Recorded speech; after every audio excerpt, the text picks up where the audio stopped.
And now exit polls from Britain's general election suggest the ruling Conservative Party is on course for a landslide victory. Vote counting is underway across Britain after a day of elections which are expected to break the Brexit deadlock. Exit polls indicate Prime Minister Boris Johnson's Conservatives will win 368 out of the 650 seats, while the opposition Labour is forecast to secure 191 seats. Labour has blamed its defeat on what is called Brexit fatigue. Meanwhile, Johnson's told his supporters to enjoy a celebration tonight. Projection will enable the British Premier to deliver Brexit on January 31st. Final results are set to be announced in the early hours of Friday.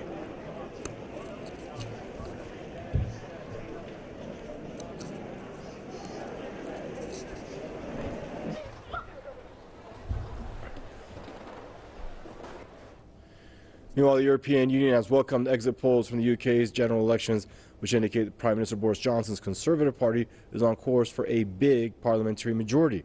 A senior EU official, however, warned negotiating a trade deal with Britain in less than 12 months will be very difficult. France has also hailed Johnson's apparently decisive victory in Britain's snap vote. French Minister for European Affairs said clarity of the election's result can help secure an orderly Brexit.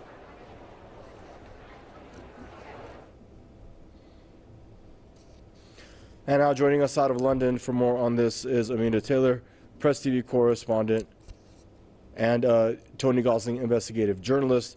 I want to welcome you both to the program. Amanda, give us the latest if you could, please. Well, you know, you've been mentioning those rather sobering exit poll results there. And, you know, we have to exercise a small word of caution. I mean, they haven't been wrong since around 1992, I believe, when they predicted that there would be a hung parliament. And instead, John Major of the Conservatives hung on with a small majority. But it is normally thought that these exit polls, if they're within about a 15-seat margin of error, they are considered to be on point and correct. So not expecting miracles at this stage, but what I think is perhaps a little bit early in the day to do is the post-mortem, because there's so many issues around why what apparently happened in terms of the polls has happened. We've talked here about Brexit. You mentioned Labour Party sources citing Brexit fatigue as a particular reason why the party might not have done so well. There are, of course, internal divisions within Labour. There was, of course, the anti-Semitism row within Labour. And some of these things that would have stuck to another politician didn't seem to stick to Boris Johnson. You know, these claims of Islamophobia within the Conservatives, the idea that this 47 or 48-page manifesto is very thin political gruel, none of that really seemed to have made a dent with the electorate. And I think a real unpicking of why that is will be interesting reading indeed. And now, Tony, a lot of people say that, you know, if these exit polls hold true, it's going to bring some kind of clarity to British politics. Do you agree with that, or do you still feel there's going to be a lot of uncertainty on the table? Apparently, the Labour Party are saying has helped the Tories win. If they do, then that Brexit fatigue has been going on within the leadership of the Labour Party. This is the problem, is that they haven't actually embraced and haven't really accepted the decision made in 2016 to leave the EU. I mean, it's a big decision, quite clearly. It's that we were potentially going to be the first country to leave the European Union. And that does take a lot of courage to go through with that, especially when there's lots and lots of vested interests in turning the EU into one single political union. The other thing, of course, is that the left are very aligned and interested in the idea of internationalism, which is a fair aspiration. But the trouble is, there is also not only a left socialist international, there's also a fascist international. And the danger is that by uniting countries into one big bloc like the EU, some people call the United States of Europe, that would end up being actually completely the opposite of what the socialists actually really want. So that was the dilemma at the heart of the Labour Party and the Brexit fatigue going on right at the very top. But we had back in 2016 a big challenge to Jeremy Corbyn who is a long-time anti-EU campaigner, and also, by the way, a pro-Palestinian campaigner, challenged by Owen Smith to the leadership. And Owen Smith, the MP, Labour MP, for one of the Welsh constituencies, lost that. I would suggest that Plan B then took off, and that was when the Labour Party was then being steered towards an anti-Brexit position. And by the time of this general election, they have decided that there's not going to be any Brexit for a while, and we're going to have a second referendum at the end of 2020.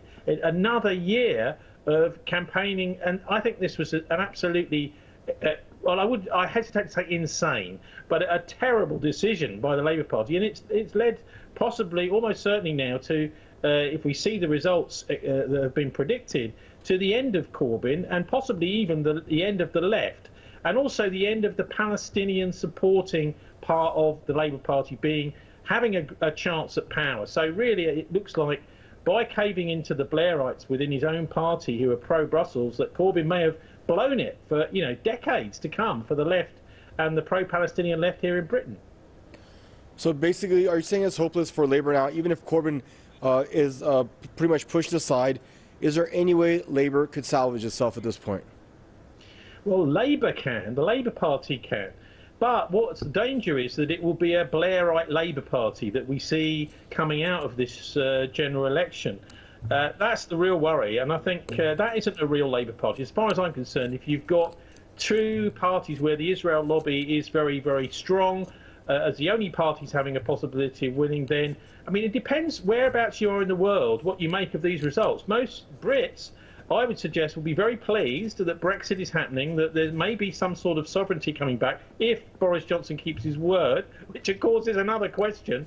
But in other parts of the world, I would think that the Brits will be, under Boris, much more aligned to the US, much more Islamophobic in their Middle Eastern coverage. For example, embracing the banning of Hezbollah in Lebanon and this kind of thing as a terrorist group, which, under Corbyn, that would almost certainly not have happened. And if the Labour left, the real Labour left, had been given a chance, what we call old Labour, then that was going to be a possibility, but not now, not under Boris. So depends on which part of the world you are. I think there's lots and lots of Europeans as well, countries part of the EU, who are also very pleased to see Boris win, because they want to see the Brits set the precedent of Brexit and start to bash the stake into the heart of the European Union, because anyone that takes a good look at the EU will see it's anti-democratic. We've just had, corporate leaders put in charge. Ursula von der Leyen is trying to unite the whole of Europe under one single European army. And one of the reasons that I've heard on the grapevine that this whole Brexit vote happened in the first place, and you won't read this in any of the newspapers, is that the British Army were not happy about having to be put under the command of, say, a French general or a German general under that system. There was also the attempt to take over the London Stock Exchange by casting Ken Getter and the Germans, and that also, I think, sent some pretty interesting shockwaves around the City of London, where they decided, look, we've had enough of this. And that's, I think, why the Tory party is known as the establishment party here in Britain, because they really do know how to fight and win elections on key issues like this. And the Labour Party have been in disarray because they've had their own civil war with the Blairites trying to take back command from the old Labour people like Jeremy Corbyn. And I would imagine that we might see now a Blairite leader take over, or a more pro-Israel leader take over from Jeremy Corbyn after, if as we, because nothing's certain, it's not over till it's over, till the votes are counted, if the Labour Party lose as many seats as has been predicted. And Amina, before we let you go, most of the spotlight obviously has been around Brexit with respect to this election. But when it comes to domestic issues, what's the sentiment that Boris Johnson is going to get good things done for the people of Britain domestically? Well, there's been very little by way of solid policy pledges. We've had so many different pledges by the Conservatives actually discredited by the time they've actually almost left the studio of the television company that they would have made them in. For example, this one about additional nurses and so on in the NHS. When you looked at the numbers, they were actually incorporating 19,000 who they were trying to stop from leaving. So apart from some shady maths on some of these issues, we are talking about an issue that was so drummed into the minds of the electorate to the point where I don't think there was any real scrutiny on what these domestic policies could. How many social houses would the Conservatives build? What were they going to do in terms of university grants? Were they going to bring back anything along the lines of maternity exemption and so on, nursery places like some of the other parties?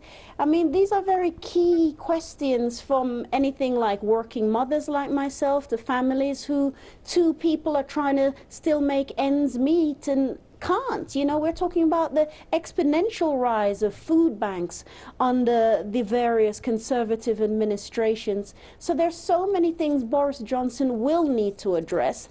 And I think whatever side of the spectrum you're on, you do wish him luck in doing this.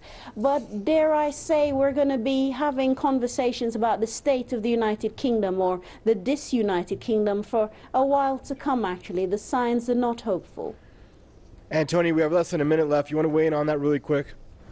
Well, look, everyone should remember or know and understand that Boris Johnson was at Oxford a member of the Bullingdon Club, which is this thing that seems it's a basic little organisation that seems to echo the hellfire clubs of the 18th century here in Britain, which were notorious, where all these top politicians would go off and commit all sorts of horrendous sin and then go back and start running the country again.